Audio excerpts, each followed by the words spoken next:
బొబ్బట్లు రవ్వ హల్వా కాంబినేషన్ ఎప్పుడైనా ట్రై చేశారా? ఈ రెండు కలిపి ఓ టేస్టీ స్వీట్ చేసుకోవచ్చు.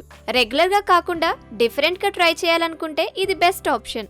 ఈ హల్వా బొబ్బట్లను ఎలా చేయాలో చూసేయండి. హల్వా బొబ్బట్లు తయారీకి కావాల్సిన పదార్థాలు: బొంబాయి రవ్వ 1 కప్పు, నెయ్యి 1 కప్పు, డ్రై ఫ్రూట్స్ 1 కప్పు, మైదా పిండి 1 కప్పు, పంచదార 1 కప్పు, యాలకుల పొడి 1 టేబుల్ స్పూన్, ఉప్పు చిటికెడు.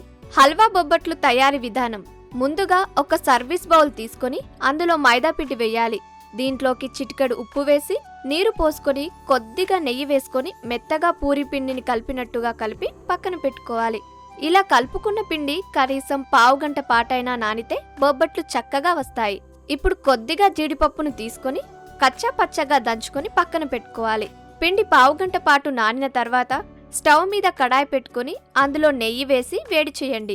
నెయ్యి కరిగిన తర్వాత అందులోకి బొంబాయి రవ్వ వేసి దోరగా వేయించుకోవాలి. రవ్వ వేగిన తర్వాత ఇందులోకి నీరు పోసుకొని ఉడికించుకోవాలి. ఆ తర్వాత కొద్దిగా నెయ్యి వేసి బాగా కలపాలి. నీరు ఇంకిపోయి రవ్వ ఉడుకుతుండగా ఇందులో చక్కెర, యాలకుల పొడి వేసి బాగా కలపండి.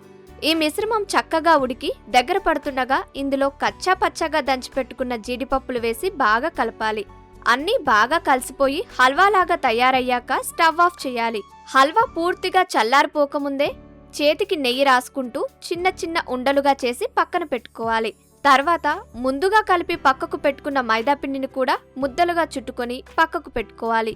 ఇప్పుడు ఒక్కో మైదాపిండి ముద్దను తీసుకొని బొబ్బట్లలాగా గుండ్రంగా తయారు చేసుకోవాలి.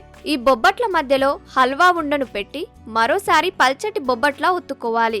ఇలా తయారు చేసుకున్న బొబ్బట్లను పెనం మీద పెట్టి నెయ్యి వేసి కాల్చుకోవాలి. బొబ్బట్లు రెండు వైపులా కాలి రంగు మారాయంటే హల్వా బొబ్బట్లు రెడీ అయినట్టే.